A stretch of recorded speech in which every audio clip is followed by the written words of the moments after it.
مسجد الحرام مکۃ المکرمہ اور مسجد النبوی مدینہ المنورہ سے خطبے کا اردو ترجمہ کے لیے ہمارے سوشل نیٹ ورک کو فالو کرنا نہ بھولیں اور اپنے دوست احباب کے ساتھ بھی ضرور شیئر کیجیے۔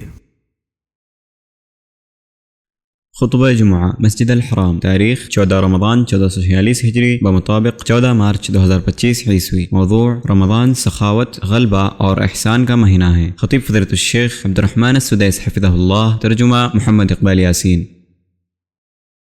تمام تعریف اللہ کے لیے ہے، ہم اس پاک ذات کی تعریف کرتے ہیں اور اس سے مدد اور مغفرت چاہتے ہیں۔ اس نے خصوصی طور پر ہمیں طاعتوں کے موسم سے نوازا جو کہ بڑا خوشگوار راستہ ہے۔ جو اس کی طرف سبقت لے گیا وہ بدلہ دینے والے اللہ کی خوشنودیوں کی بلندی پر پہنچ گیا۔ اے اللہ، تیرے لیے ان نعمتوں پر لا زوال حمد ہے جنہیں نہ شمار کیا جا سکتا ہے اور نہ وہ ختم ہونے والی ہیں، اور ہم تجھ سے شکر ادا کرنے کی توفیق مانگتے ہیں۔ بے شک شکر معبود کی نعمتوں کو باقی رکھتا ہے۔ میں گواہی دیتا ہوں کہ ایک اللہ کے سوا کوئی معبود برحق نہیں، اس کا کوئی شریک نہیں، ایسی گواہی جس کے بدلے ہم جنتوں میں اپنا ٹھکانہ بناتے ہیں، اور میں گواہی دیتا ہوں کہ ہمارے نبی اور اسوہ محمد اللہ کے بندے اور رسول ہیں۔ آپ روزہ رکھنے اور قیام کرنے والوں میں سب سے بہتر ہیں، آپ فضیلت میں بے مثال ہیں۔ اے اللہ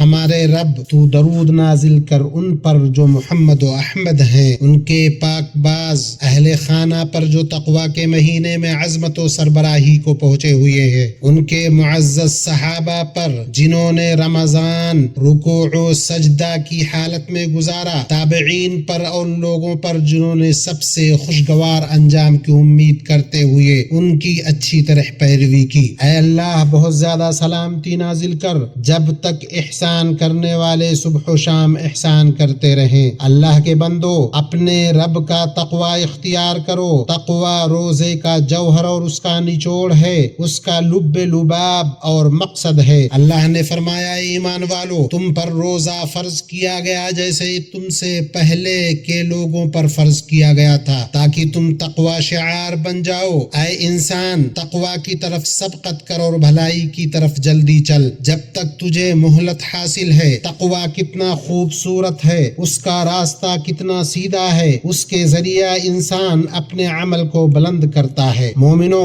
آج جہاں ہماری امت مسلمہ اپنے مہینے کی لازوال خوشبو، اس کے بابرکت دنوں سے شاد کام ہو رہی ہے، شاندار پوشاکوں سے آراستہ اس کے وسیع خیر کے سائے میں جی رہی ہے، اس کی خوشبو سے لطف اندوز ہو رہی ہے، اس کے چشمہ سے سیراب ہو رہی ہے، اس کے نور سے روشنی حاصل کر رہی ہے، اس کے پیارے چہرے کو غور سے پڑھ رہی ہے، وہیں وہ جلد ہی خیر، سخاوت اور احسان کے مہینے کے نصف تک پہنچ جائے گی۔ یہ ایسا مہینہ ہے جس میں طاعتوں کی نہریں جاری ہو چکی ہیں، بھلائی و نیکی کی کلیوں سے پھول کھل چکے ہیں۔ مسلمانوں نے بڑے شوق سے اس کے مقاصد و اسرار پر کان دھرا اور عاجزی کے ساتھ اس کے چھپے مقاصد اور خبروں کو کان لگا کر سنا۔ اس کے دن تقرب کے کاموں اور خوشیوں کے ساتھ رواں دواں ہیں، اس کی راتیں تلاوت کی جانے والی آیات اور روشنی سے منور ہیں۔ ایسا موسم جسے رحمان نے بابرکت بنایا اور قرآن نے لازوال کر دیا۔ ماہ رمضان وہ ہے جس میں قرآن اتارا گیا جو لوگوں کو ہدایت کرنے والا ہے اور جس میں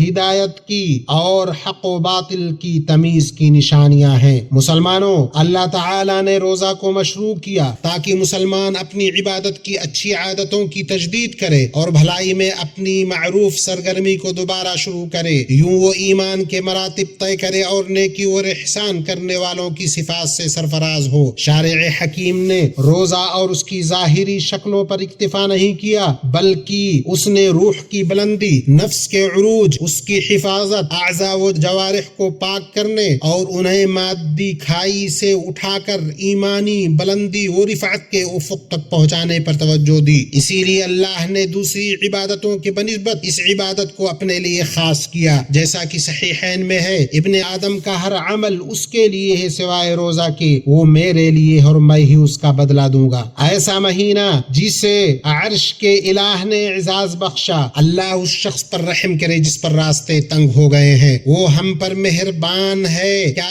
ایسا پر امید شخص ناکام ہے جو رحم کرنے والے معبود سے شرمسار دل کے ساتھ دعا کرتا ہے؟ مومنو، یہ مبارک ایام اچھا موقع ہے کہ نفس کا جائزہ لیں، عمل کی اصلاح کریں، اختلافات اور تفرقے کو چھوڑ دیں، عقل اور مکالمے کی زبان کو فیصل بنائیں، نیکی و تقوی پر تعاون کریں، کیونکہ اس معزز مہینے میں بھلائیوں اور نیک کاموں میں باہم سبقت کرنے کے عظیم اسباق موجود ہیں۔ اللہ نے فرمایا تم بھلائیوں میں باہم سبقت کرو۔ امام ابن القیم رحمہ اللہ نے کہا اس مہینے میں آپ صلی اللہ علیہ وسلم کا طریقہ کامل ترین طریقہ تھا، حصول مقصد کا سب سے عظیم ذریعہ تھا، وہ نفس پر سب سے آسان تھا۔ ماہ رمضان میں آپ صلی اللہ علیہ وسلم کے طریقہ میں سے تھا کہ آپ مختلف انواع کی عبادت بکثرت کیا کرتے، جبریل علیہ السلام کے ساتھ آپ قرآن کا مذاکرہ کرتے، آپ اس میں بکثرت صدقہ و احسان، تلاوت قرآن، نماز، ذکر اور اعتکاف کیا کرتے، اور اس میں ایسی عبادتیں کرتے جو دوسرے مہینوں میں نہیں کرتے۔ اللہ کے بندو،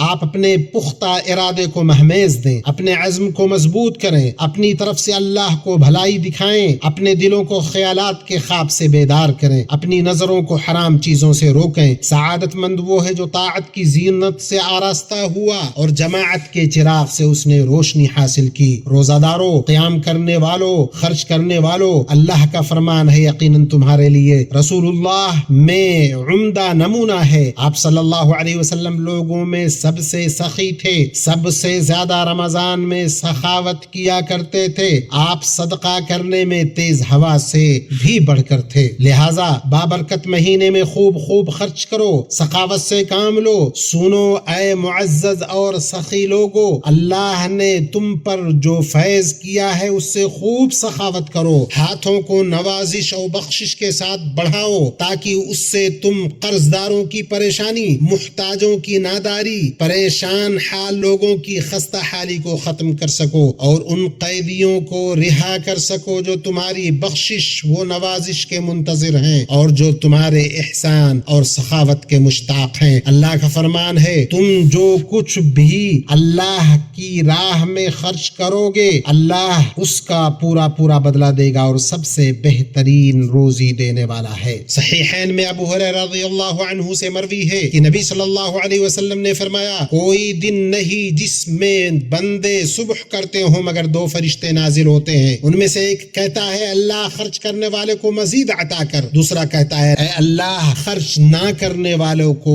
بربادی دے دے۔ لوگ یا تو رحم کیے جانے والے توفیق یافتہ ہیں یا محروم کیے جانے والے بخیل۔ تم دوسروں کو نفع پہنچانے کے لیے اپنے ہاتھوں کو خیر کے ساتھ بڑھاؤ۔ تمہارا رفاہی کام محفوظ پلیٹ فارم اور قابل اعتماد ادارے کے تحت ہونا چاہیے، اور شاہ سلمان مرکز برائے امداد و انسانی اعمال اور احسان پلیٹ فارم برائے رفاہی کام اس بابرکت ملک کے کارناموں اور رفاہی و انسانی اعمال کی حمایت کے لیے اس ملک کے سربراہان کی کوششوں کے روشن نمونے ہیں۔ یہاں احسان پلیٹ فارم سے رفاہی کام کی قومی مہم و سربراہان حفظہم اللہ کی طرف سے سخاوت سے پر امداد کو سراہا جاتا ہے۔ اس ملک کی تاسیس سے ہی رفاہی عمل کی حمایت اور اس کے فروغ کے تئیں اس بابرکت ملک کے اہتمام کا یہ عملی مظہر ہے، جس کا تقاضا ہے کہ ملک کے دینی و تعلیمی، اجتماعی و امدادی، طبی و رفاہی، عالمی، انسانی و تہذیبی پیغام کو پہنچانے میں مدد کی جائے۔ اسی طرح اس سے گداگری کا مظہر بھی رکے گا جس سے بھکاری اور دینے والے دونوں اذیت محسوس کرتے ہیں۔ اس کی برائی ظاہر ہے، اس کی اذیت واشگاف ہے اور یہ جرم کا پیش خیمہ ہے اور عمل اور پیہم سعی کے منافی ہے۔ اسی طرح یہ رائج نظام عام آداب، تہذیبی سلوک و برتاؤ کے بھی خلاف ہے اور یہ سستی و بیکاری پر ابھارتی ہے، سماج میں اقدار کی خوبصورتی کو مسخ کرتی ہے۔ ان بابرکت ایام میں صدقہ اور فرض زکوٰۃ ادا کرنا کیا ہی اچھی عبادت اور تقرب کا کام ہے۔ اللہ کا فرمان ہے آپ آپ ان کے مالوں میں سے صدقہ لیجئے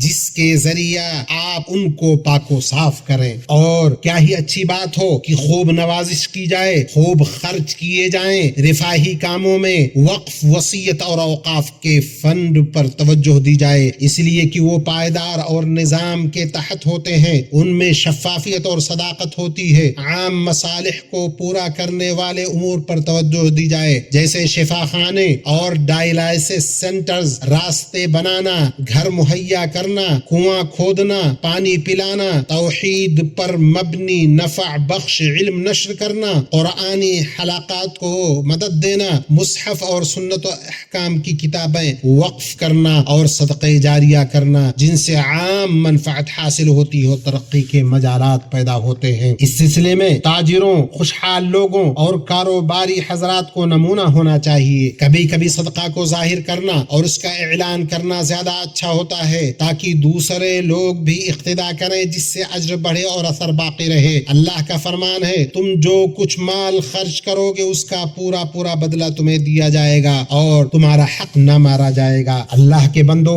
اعمال کا رخت سفر باندھ لو جب تک زندگی میں وسعت ہے، اور اس مہینے کے باقی بچے قیمتی اوقات کو غنیمت جانو، بطور خاص اس عشرے کو، کیونکہ اجر بڑا ہے۔ اللہ تعالیٰ کا فرمان ہے، اللہ تعالیٰ کا ارادہ تمہارے ساتھ آسانی کا ہے، سختی کا نہیں۔ وہ چاہتا ہے کہ تم گنتی پوری کر لو اور اللہ تعالیٰ کی دی ہوئی ہدایت، اس کی بڑائیاں بیان کرو۔ اللہ مجھے اور آپ کو قرآن و سنت میں برکتوں سے نوازے۔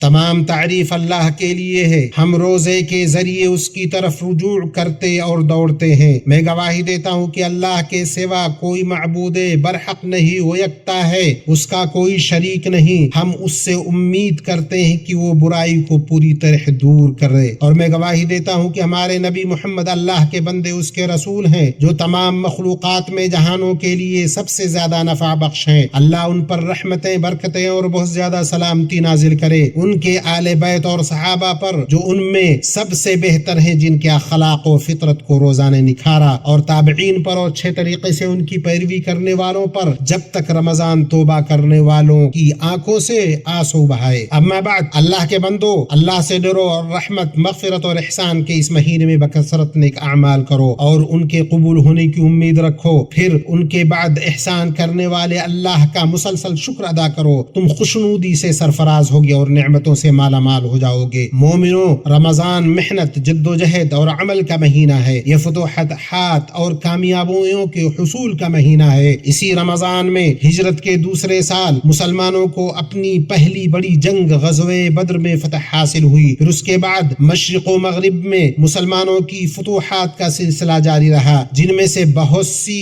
اسی مبارک مہینے میں ہوئی۔ چنانچہ اللہ کے بندو، سستی، کاہلی، کمزوری کو اپنے سے دور پھینکو، کامیابی اور کامرانی کے اسباب یعنی توکل اور جد و جہد کو اپناؤ، اور اپنے نبی صلی اللہ علیہ وسلم کی پیروی کرتے ہوئے مضبوط عزم و ارادے کے ساتھ آخری عشرہ کا استقبال کرو۔ ام المؤمنین عائشہ رضی اللہ عنہا فرماتی ہیں، رسول اللہ صلی اللہ علیہ وسلم آخری عشرے میں ایسے ہی محنت کرتے تھے جو دوسرے دنوں میں نہیں کرتے، اور صحیح بخاری میں ہے، جب آخری عشرہ داخل ہوتا تو آپ صلی اللہ علیہ وسلم اپنی کمر کس لیتے، راتوں کو جاگتے اور اپنے گھر والوں کو جگاتے۔ بس اے لوگو، اپنی کمر کس لو، اس کی راتوں کو زندہ کرو، تمہاری آنکھ ندامت کے آنسو بہائے۔ میرا رب بخشنے والا، مہربان، محبت کرنے والا، بردبار، کریم اور بے شمار نعمتوں والا ہے۔ روزہ رکھنے اور قیام کرنے والوں، تمہیں یہ چند بابرکت دن مبارک اور خوشگوار ہوں۔ فرائض اور نوافل کے ذریعے اپنے رب کا تقرب حاصل کرو، جو عظیم اعمال تم سے رہ گئے ہیں ان کی تلافی کرو۔ تقرب کی چاشنی سے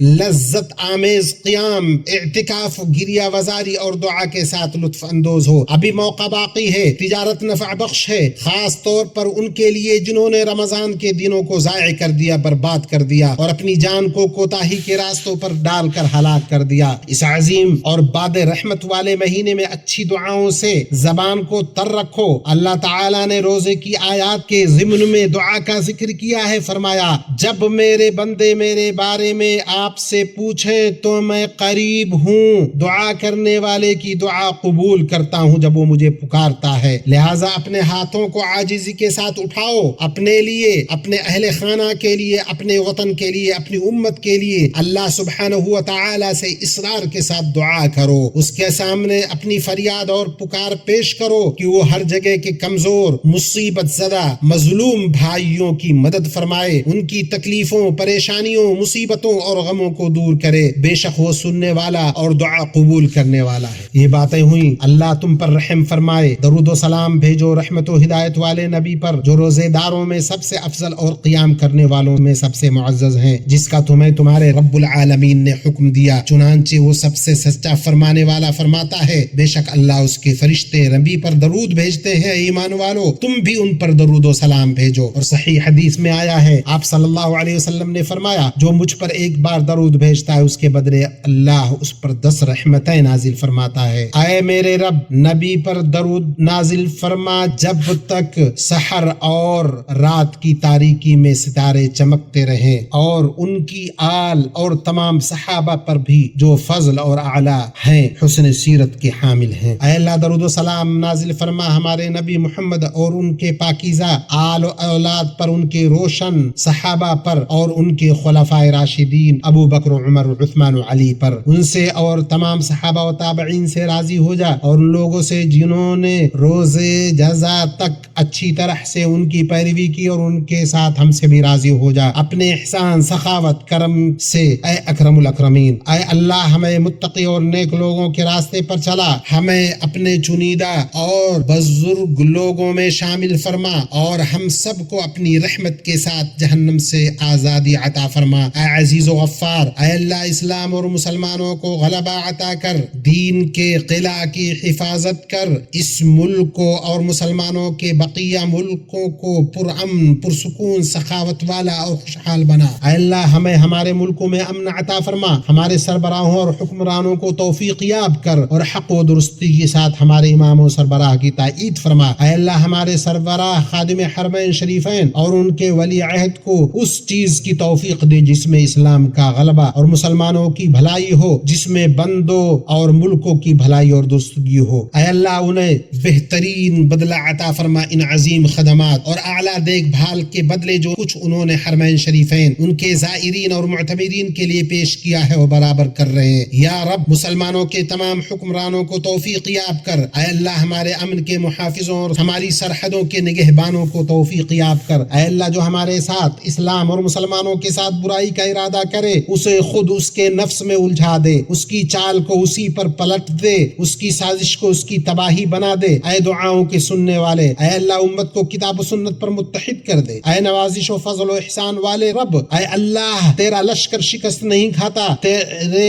وعدے کی خلاف ورزی نہیں ہوتی، تو ہر جگہ کے کمزور مسلمانوں کو نجات دے۔ فلسطین میں ہمارے بھائیوں کی مدد فرما، مسجد اقصی کو قیامت کے دن تک معزز اور بلند و بالا محفوظ رکھ۔ اے اللہ جیسے تو نے اپنے اولیاء کی بدر کے دن، فرقان کے دن مدد فرمائی، ویسے ہی ہر زمانے اور ہر جگہ میں ہمارے بھائیوں کی مدد فرما۔ اے اللہ ان کے دشمنوں کو تباہ کر دے، ان کی جماعت کو منتشر کر دے، انہیں لوگوں کے لیے عبرت کا نشان بنا دے۔ اے اللہ تو معاف کرنے والا ہے، معافی کو پسند کرتا ہے، لہذا ہمیں معاف فرما دے۔ اے ہمارے رب ہمیں دنیا میں بھلائی عطا فرما، آخرت میں بھلائی دے، اور ہمیں آگ کے عذاب سے بچائے۔ ہمارے رب ہماری دعائیں قبول فرما، بے شک تو سننے والا ہے، جاننے والا ہے۔ ہماری توبہ قبول فرما، بے شک تو توبہ قبول کرنے والا، رحم کرنے والا ہے۔ ہمیں، ہمارے والدین، ان کے والدین، تمام مسلمان مردوں اور عورتوں کو بخش دے، چاہے وہ زندہ ہوں یا وفات پا چکے ہوں، بے شک تو سننے والا، قریب اور دعاؤں کو قبول کرنے والا ہے۔ سبحان